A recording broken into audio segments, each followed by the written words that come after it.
Bonjour et bienvenue sur cette vidéo où on va parler de la saisie des périodes d'ouverture et des horaires associés sur Rapidé. Donc la saisie des ouvertures se fait sur l'onglet ouverture, on est ici sur un brouillon de fêtes et manifestations. Cet onglet va se trouver sur tous les types objets à l'exception des entités juridiques et la saisie va être globalement la même sur l'intégralité des types objets. Avant de commencer sur la saisie à proprement parler, on va descendre tout en bas de l'écran et on va regarder une case qui va nous intéresser, c'est la notion de période en clair générée. Cette information-là, c'est souvent celle qui va être reprise sur les sites internet, parfois aussi sur les brochures. Donc c'est vraiment quelque chose sur lequel il faudra se concentrer et il va falloir vérifier que cette information-là est pertinente quand on a fini la saisie. Cette information, vous voyez juste au-dessus une case générée automatiquement qui suppose qu'en réalité, c'est pas vous qui allez taper l'information ici, c'est bien un texte qui va être généré par Rapidé à partir des informations que vous aurez saisies au-dessus, et en particulier à partir des informations qu'on va saisir dans le tableau qu'on verra juste après.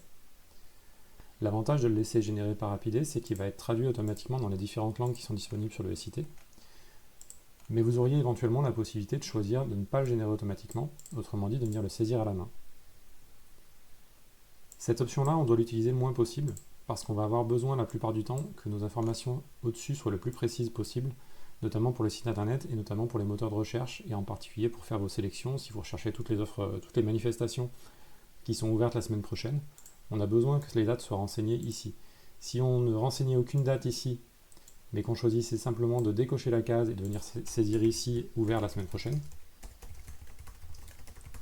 à ce moment-là, forcément, cette information-là ne sera pas reprise dans les moteurs de recherche, ce qui veut dire qu'une sélection qui porte sur une date ne fonctionnera pas. Un autre argument pour laisser la case cochée, c'est que Rapidé va se gérer toutes les traductions lui-même. Si vous la décochez, forcément, ce sera à vous de venir faire toutes les traductions dans toutes les langues qui sont disponibles. Autrement dit, cette case, vraiment dans la mesure du possible, on va essayer de la laisser cocher en permanence. Le plus gros de la saisie des périodes d'ouverture va se trouver ici, dans ce tableau, c'est ce qu'on va voir en premier. On reviendra sur la case d'ouverture ouverte toute l'année juste après. Ce tableau va vous permettre de saisir toutes les dates qui concernent l'offre en cours d'édition. En l'occurrence, on peut avoir une ligne par période, sachant qu'une période peut se composer d'un seul jour. Ça va être le cas par exemple des manifestations qui se déroulent simplement un jour dans la semaine. Dans l'exemple qu'on a sous les yeux, on a deux périodes qui vont se dérouler sur une semaine chacune. Une ligne représente une seule période et chaque période peut être soit une seule journée, soit une plage de dates, auquel cas on va avoir une date de début et une date de fin qui sont différentes. On va pouvoir ajouter des lignes dans ce tableau en cliquant sur le plus ici, et on va pouvoir modifier les lignes existantes en cliquant sur le crayon ici ou les supprimer en cliquant sur le moins. Pour commencer, on va modifier une période existante pour voir un petit peu comment elle se compose. Pour ça, on va cliquer sur le bouton modifier la période et une pop-up va s'ouvrir. On va retrouver toutes les informations qui concernent la période en cours. Logiquement, les deux premières informations qu'on va voir, c'est nos dates de début et notre date de fin. Dans certains cas, ça va être la même, dans les cas d'une manifestation qui se déroule sur un seul jour. Et dans d'autres cas, on va avoir une plage de dates, c'est le cas ici, puisqu'on a une plage sur une seule semaine. Petite information par rapport à la saisie, la date de début ne peut pas dépasser la date de fin. C'est pour ça que quand vous allez cliquer sur cette date ici, vous ne pouvez pas choisir une date, par exemple au mois de juillet, simplement parce que la date de fin tout de suite est positionnée sur le 29 juin. Pour pouvoir passer une date supérieure au 29 juin, il va falloir d'abord modifier la date de fin. On va la placer pour l'exemple au 31 décembre. Et cette fois-ci, je vais bien pouvoir modifier ma date de début et mettre par exemple un 31 juillet. Cette contrainte étant pas très intuitive, on va sans doute faire le nécessaire pour la modifier plus tard et rendre la saisie un peu plus facile. La case suivante s'intitule tous les ans et comme son nom l'indique, elle va permettre de dire que cette période est valable cette année mais également toutes les années qui vont suivre. À partir du moment où elle est cochée, vous pouvez considérer que l'année qui est saisie ici n'a plus aucune importance. Si on va voir à quoi ressemble une période d'ouverture en clair générée par Rapidé quand on a cette case de cocher, vous allez voir d'abord dans le tableau ici qu'on constate qu'on a bien tous les ans de cocher et on a bien l'année qui disparaît. Et on va constater aussi que dans les périodes en clair, cette fois-ci l'année a disparu. Ça veut dire qu'on aurait pu avoir 2024, 2025 ou 2026, la génération en clair sera toujours la même. Ce qui peut être un petit peu contre-intuitif, c'est qu'on a toujours marqué 2025 ici, mais vous pouvez considérer que cette année elle est vraiment ignorée et qu'on n'a pas besoin d'en tenir compte à partir du moment où la case tous les ans est cochée. La case suivante va servir en particulier sur certaines manifestations qui se déroulent seulement le premier mercredi du mois, le premier dimanche, etc. Si on la coche, on va pouvoir préciser quels sont les jours d'ouverture dans le mois qui nous concernent. En l'occurrence, le premier, deuxième, troisième, quatrième ou dernier jour du mois. En précisant différents jours, on va pouvoir en ajouter autant qu'on veut. Donc, par exemple, le troisième mercredi et le quatrième jeudi du mois.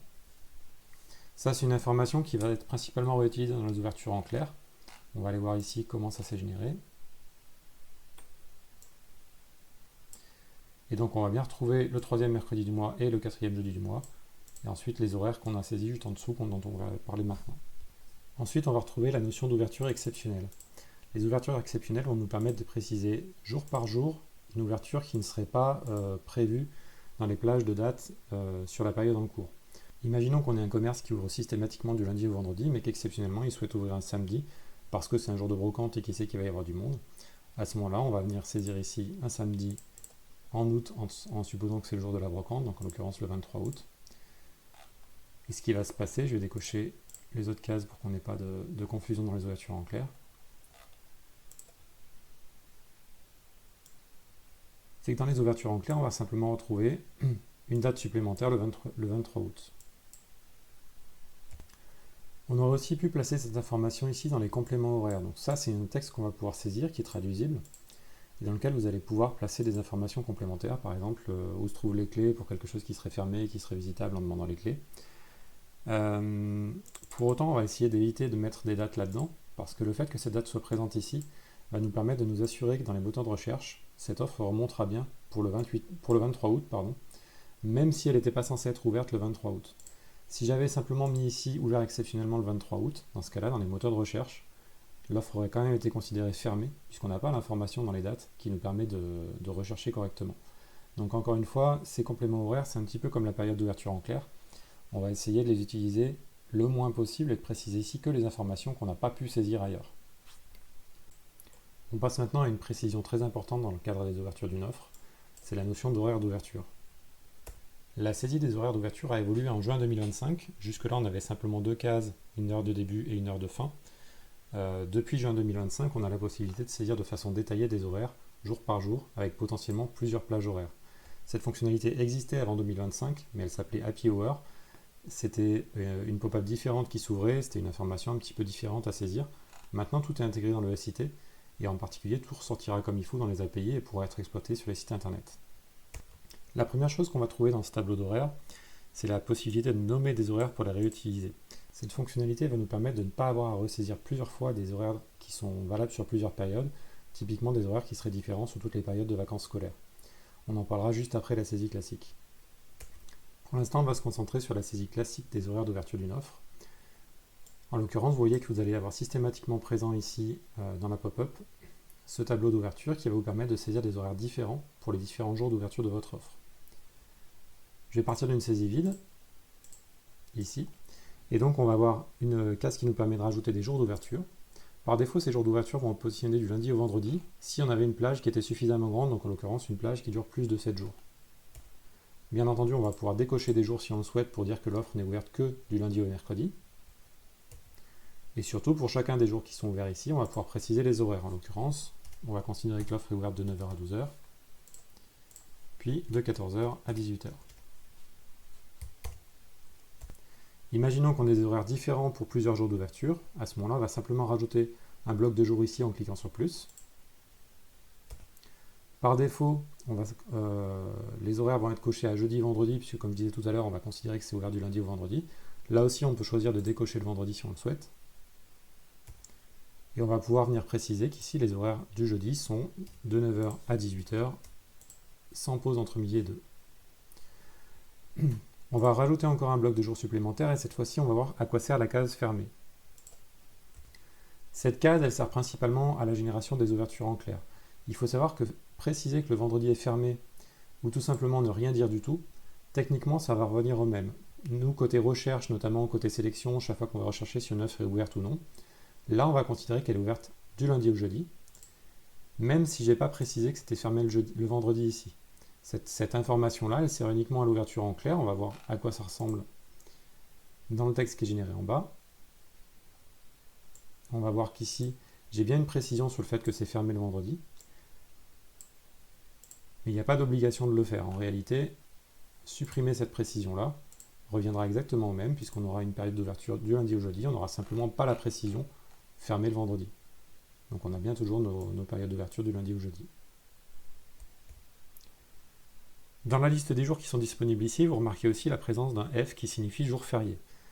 Cette information-là, elle va nous permettre de préciser si on a des ouvertures différentes pour les jours fériés. Pour mon exemple, je vais rajouter un bloc de jours Je vais simplement préciser que pour les jours fériés, on a une ouverture qui est, pourquoi pas comme le jeudi, de 9h à 18h.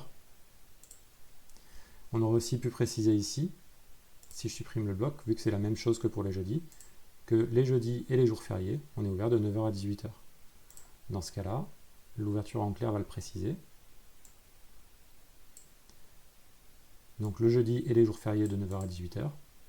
Sachant qu'en cette fois-ci, la notion de jour férié, comme pour les jours fermés, elle est uniquement indicative, elle sert uniquement à générer les périodes en clair, mais elle n'a pas d'importance en termes de recherche avancée.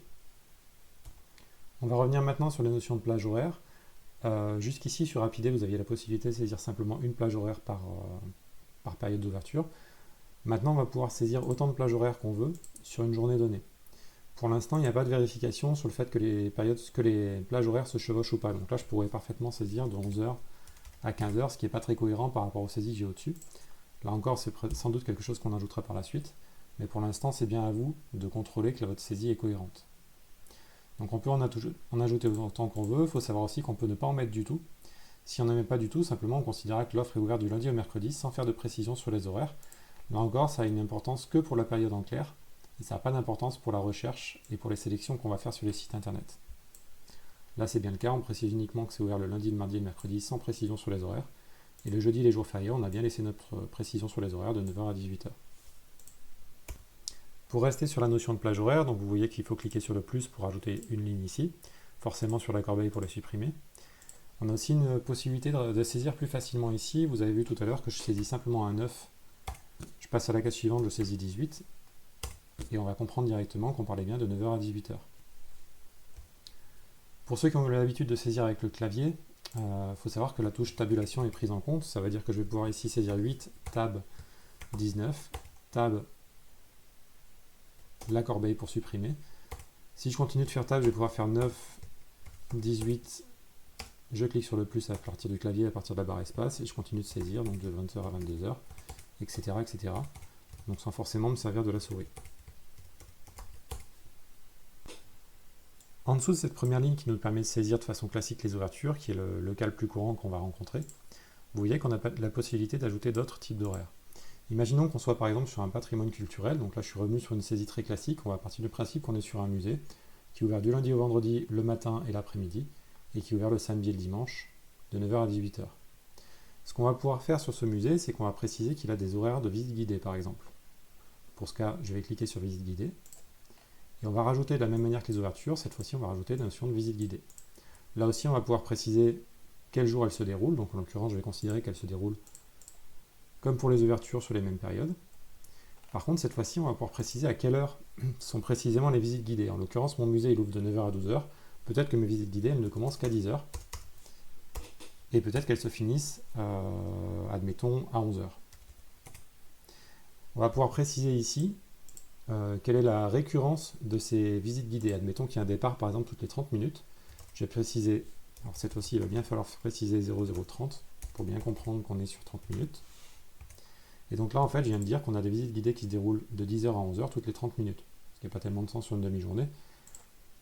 Mais si je le fais du samedi au dimanche, on va faire la même chose. Donc on va dire qu'elle se déroule de 10h à 18h toutes les 30 minutes. Et il faut bien préciser 0,30. On va bien avoir cette fois-ci une notion de visite guidée du lundi au vendredi toutes les 30 minutes de 10h à 11h. Et les week-ends toutes les 30 minutes de 10h à 18h. Je reviens sur ma pop-up pour reparler des visites guidées. En l'occurrence, la pop-up n'a pas respecté l'ordre de saisie que j'avais. Les visites guidées sont passées au-dessus. Ça aussi, c'est peut-être un correctif qu'on fera par la suite. Pour revenir sur le sujet pur des visites guidées, il faut savoir toutes les informations qu'on va saisir ici, que ce soit les visites guidées ou n'importe quel autre type d'horaire qui est disponible en dessous. Cette information-là, elle est disponible côté API. Ça veut dire que vos fournisseurs de services peuvent la réutiliser et faire des affichages spécifiques sur le site internet. En revanche, elle n'a pas d'importance en termes d'indexation, c'est-à-dire qu'on ne va pas pouvoir faire des recherches sur les visites guidées. Aujourd'hui, toutes les recherches que vous avez sur le SIT, dans les recherches avancées, portent uniquement sur les ouvertures, mais ne porteront pas pour le moment sur les autres types d'horaires. Et pour continuer sur la notion d'indexation et la notion de recherche, pour l'instant, il n'y a pas de recherche possible sur les horaires. Les recherches portent uniquement sur les dates et sur les jours d'ouverture. Une fois que je vais valider ma saisie ici, on va constater que dans le tableau résumé, on va bien retrouver les informations principalement sur les ouvertures. Et si vous regardez le petit i qui se trouve ici, on voit qu'il y a une notion d'autres horaires. Si on clique, on va retrouver les détails sur notre visite guidée. On va parler maintenant de la réutilisation des horaires d'une période à l'autre. Cette fois, on va partir d'un exemple, on va partir d'une piscine qui aurait des horaires d'ouverture entre les périodes scolaires et les périodes de vacances scolaires. Donc j'ai préparé une saisie ici où on va avoir une période scolaire ici du 1er septembre 2025 jusqu'au 17 octobre 2025, puis une période de vacances scolaires de 2 semaines, une nouvelle période de travail scolaire, ensuite une nouvelle période de vacances pour les fêtes de Noël, une période scolaire encore ici en janvier et en février, puis les vacances de février. Donc là, typiquement, ce qui devrait se passer, c'est que je devrais théoriquement reprendre les horaires qui sont saisis ici, une fois sur deux, pour que ce soit exactement les mêmes. Donc en l'occurrence sur les périodes scolaires. Et de la même manière, ici, j'ai mes horaires qui concernent les vacances scolaires. Théoriquement, je devrais les prendre ici, et venir les remettre ici, et les remettre encore ici. Forcément, ce sera un peu fastidieux, parce que je vais faire la saisie 6 fois au lieu de 2. Donc la fonctionnalité qu'on a maintenant dans Rapidé va nous permettre de réutiliser les horaires d'une période sur une autre période sans avoir besoin de les ressaisir. Je vais repasser en modification sur mon offre. Je vais cliquer ici sur modifier sur la première période que j'ai, donc en l'occurrence on est bien sur une période de travail scolaire. On va cliquer sur modifier et on va commencer à regarder un petit peu à quoi sert notre fameuse case nommer ses horaires pour les réutiliser. Le fait de nommer ma période ici, en l'occurrence de la nommer travail scolaire, va me permettre de la réutiliser sur d'autres périodes. Si je valide ma saisie ici, donc la seule chose que j'ai modifiée, c'est que j'ai précisé un nom ici, vous allez voir que sur mon tableau récapitulatif, je vais retrouver une information qui me permet de dire que ces horaires sont réutilisables. En l'occurrence, c'est aussi le petit logo qui est ici qui permet de dire qu'ils sont entre guillemets partageables. On reprend le nom qui se trouve ici, travail scolaire. Et maintenant, si je vais sur une autre période de travail scolaire, en l'occurrence celle-ci, et que je clique sur le crayon pour modifier, on va pouvoir se servir du deuxième onglet qui se trouve ici, qui s'appelle Utiliser les horaires partagés. Si je vais sur cet onglet, cette fois-ci, j'ai plus de saisie d'horaires possibles. Par contre, on va me proposer la liste des périodes qui sont réutilisables. Dans la liste, je vais retrouver logiquement ma notion de travail scolaire. Ce qui veut dire qu'ici, pour ma période novembre-décembre, je vais utiliser les mêmes horaires que pour la période septembre-octobre.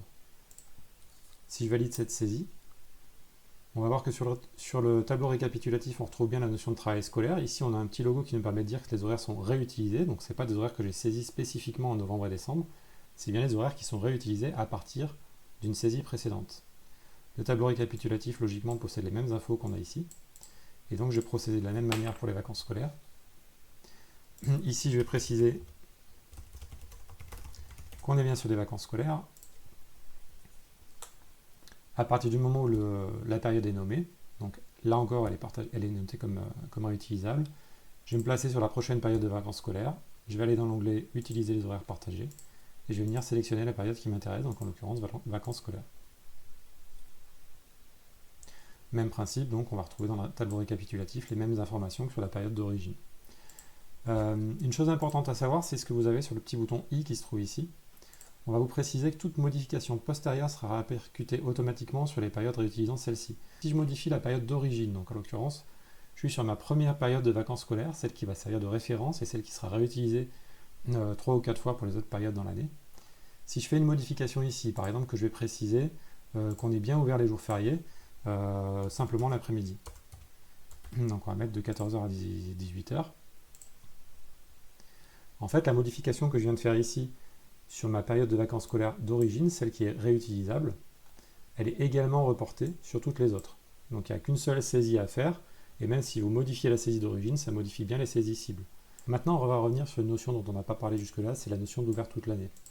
Cette case-là, quand je vais la cocher, elle va me créer une seule ligne dans mon tableau d'horaire, qui va être une période qui se déroule du 1er janvier au 31 décembre, ce qui est assez logique puisque c'est ouvert toute l'année. Et on voit que la case tous les ans est systématiquement cochée. Donc si je coche cette notion d'ouvert toute l'année, je ne vais pas pouvoir ajouter d'autres précisions, ce qui est normal puisqu'on a une période complète. Cette case, elle a principalement deux intérêts. Le premier, c'est quand vous la cochez, vous n'allez pas avoir besoin de venir saisir vous-même une période d'ouverture du 1er janvier au 31 décembre. Cette période va se créer toute seule. Le deuxième intérêt, c'est qu'elle va vous permettre sur certains sites internet d'afficher plus facilement la notion d'ouvert toute l'année, puisque c'est une notion qui va remonter sur les API et qui va permettre aux fournisseurs de services d'afficher directement l'information ouverte toute l'année sur les sites internet. Maintenant qu'on a balayé le tableau des ouvertures qui était la partie la plus supprimée, le plus gros de la saisie sur les périodes d'ouverture va donc se faire principalement sur le haut. Ensuite, on va retrouver certaines informations qui vous permettent d'apporter des précisions. En l'occurrence, selon les types objets, on va avoir potentiellement une notion d'ouverture complémentaire qui va vous permettre, en l'occurrence sur les fêtes et manifestations, de préciser si les dates ne sont pas encore fiables. Donc à ce moment-là, les dates sont confirmées. Ou encore si on a des réserves sur la météo. Si c'est complet, si c'est annulé, pourquoi pas. Donc ces informations-là, elles vont servir principalement, là encore, à alimenter les périodes en clair qui se trouvent en bas. On va trouver dans certains cas, selon le type objet, une notion de durée. Cette notion de durée, elle n'a pas d'importance pour la génération des périodes en clair. Elle va en avoir une surtout pour les moteurs de recherche et éventuellement pour les affichages sur les sites internet. On retrouve ensuite une notion de fermeture exceptionnelle qui vous permet de préciser s'il y a des jours de fermeture, en l'occurrence avec la liste des jours fériés en France, mais aussi sur les différents territoires qui sont couverts par Rapidé. Et juste en dessous, un champ autre date qui vous permet de préciser s'il y a d'autres fermetures exceptionnelles. Faites attention parce qu'ici on est bien sur les autres dates qui concernent les fermetures exceptionnelles. Pour finir sur cet onglet ouverture, tout en bas on va retrouver des notions d'expiration masquage et une notion de publication des masquages. Les informations que vous retrouvez ici vous permettent de réaliser des actions à partir d'une date sur l'offre touristique. En l'occurrence, on va chercher à la masquer ou à la publier à partir d'une date donnée. Ce qui se passe souvent sur les fêtes et manifestations, c'est que si je sais que manifestation se déroule par exemple le 14 juillet, je peux éventuellement souhaiter qu'à partir du 14 juillet, l'offre soit tout simplement soit masquée automatiquement, soit parte en demande de masquage, auquel cas il faudra une validation d'un utilisateur sur l'interface, soit parte en demande de suppression, et là aussi il faudra qu'un utilisateur intervienne pour le valider. Ça c'est pour le masquage. Il faut savoir que quand vous avez une date qui est renseignée ici, s'il n'y a aucune action dans les expirations, il ne se passera absolument rien. Donc pas d'inquiétude si vous avez une date qui est renseignée ici, ça arrive souvent sur les manifestations que cette date soit renseignée automatiquement. S'il n'y a rien ici, il ne se passera rien du tout à partir de cette date. Même principe pour la publication ici. Donc on va dire ici par exemple que j'ai quelque chose qui va ouvrir le 1er janvier mais que je ne souhaite pas communiquer avant le 1er décembre dessus. À ce moment-là, je vais dire qu'à partir du 1er décembre, mon offre va se publier et donc va pouvoir remonter automatiquement sur mon site internet sans que j'ai besoin d'aller faire une action manuelle moi-même le 1er décembre. Dans cette vidéo, on a balayé les cas principaux de saisie des ouvertures dans une offre touristique. On peut rencontrer pas mal de cas particuliers pour y avoir besoin de précision aussi. Dans ce cas-là, n'hésitez pas à vous rendre sur aide.rapidetourisme.com et vous allez retrouver en tapant ouverture ici l'intégralité des tutos et des différents articles d'aide qui vous permettent de rentrer dans les détails de la saisie sur les ouvertures.